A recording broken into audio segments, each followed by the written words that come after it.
Welcome to Hanging Out with Robert, that's me. This video contains things that I encounter throughout the day. If for some reason I complete a task and you would like to see the details, you can click on the link in the description area below.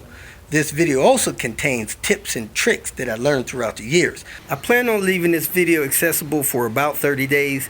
After that, you can view it through my Patreon account. Thank you very much for watching. Kicking off the Tinker Day, I'm here with James' S70 T5.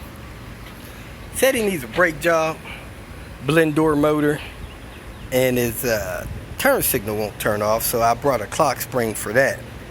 So we're going to go ahead and do his brake job and go from there. I think he got pads and rotors. So let me straighten out this wheel and get this cracking. Look like he's missing a lug nut. Good Lord, how in the world did he do that? Yeah, man, those pads are like gone. Look at it. Whew. Let me go ahead and straighten this out. Get this wheel off. I think I brought Henrietta, so it should be quick and easy.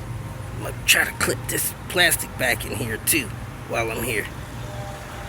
I only got 2 hours. I need to do all 3 of these jobs and see what else he got going on. These brake pads are at replacement time. It looks like somebody put a new CV axle in here. There's a lot of grease in here, probably from the old bad CV axle. So I checked this mount under here and it needs to be replaced. So we're going to order one of those mounts and get that replaced. In the meantime, we're going to replace this pad and rotor. The rotor has a wear in it, probably pulsating as well. So I'm going to go ahead and take this caliper thing loose. Man, I hope I brought my C-clamp. I think I did. I may not have, but I need to get that off and get these things replaced, pads and rotors. Just got the parts. All we got is pads. I thought we had rotors as well, and looks like we need brake lines, so we'll order those and probably finish this brake job up. It said it's making a noise when it comes to a stop, so I'll take it for a test drive, see what that's all about. Let me go ahead and compress this caliper and get these pads replaced real quick. James got rear pads, and to be honest with you, I thought these rear pads were done, but they look like they're worn down. So I'm gonna do them real quick too, and maybe it's just the parking brakes we did. Oh well, let's pull the wheel and double check it. Yes, these pads are gone. Another thing, parking brake's not holding. So I'm gonna try to adjust the parking brake too. Let me adjust the parking brake first, release that, and adjust this parking brake, and then do these rear pads. Working on these brakes, I realized I got an issue with the trailing arm links. I pulled on this. You see that movement there?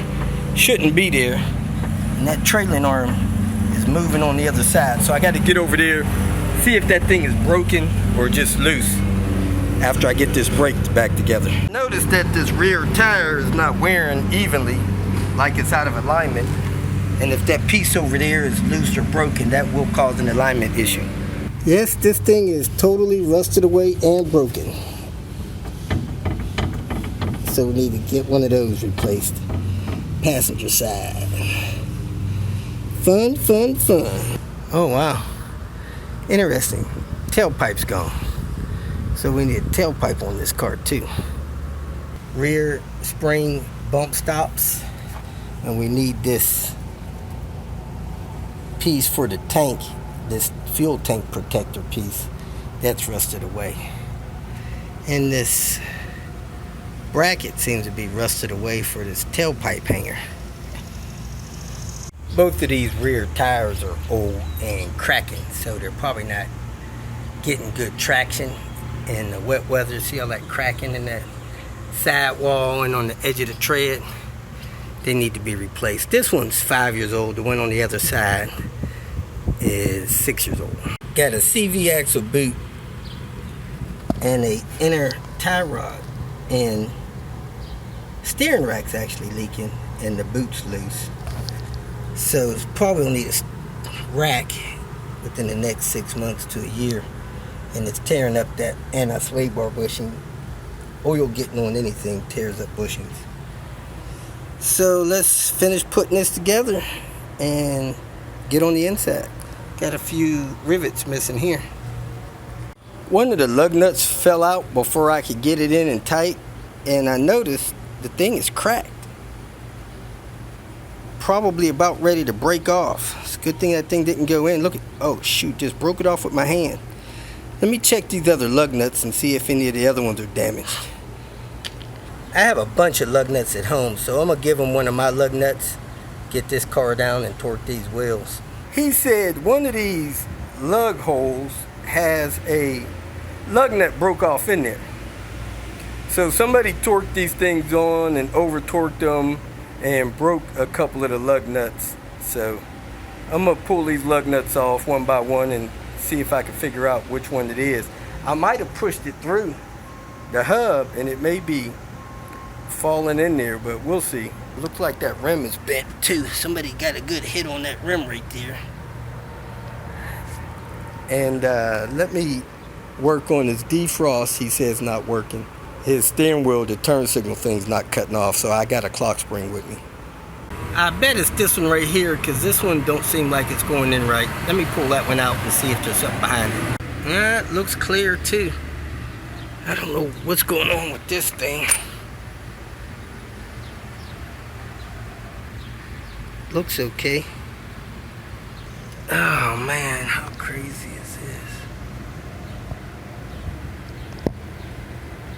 Looks like only one of these screws holding this panel to the bottom of the steering column, and it's got a big crack in there somebody tried to repair. So we'll probably work on getting another one of those. And the clock spring has a green plug, so I have the correct clock spring. So let me make sure I get this steering wheel off with the tools I have and get this steering wheel off and replace that clock spring, because it is not tripping the turn signal shut off in there, somewhere in there. Battery clip's there, but it's not in properly. Battery should be slid over to the driver's side before the clip's installed. Let me disconnect the battery so I don't set off the SRS light.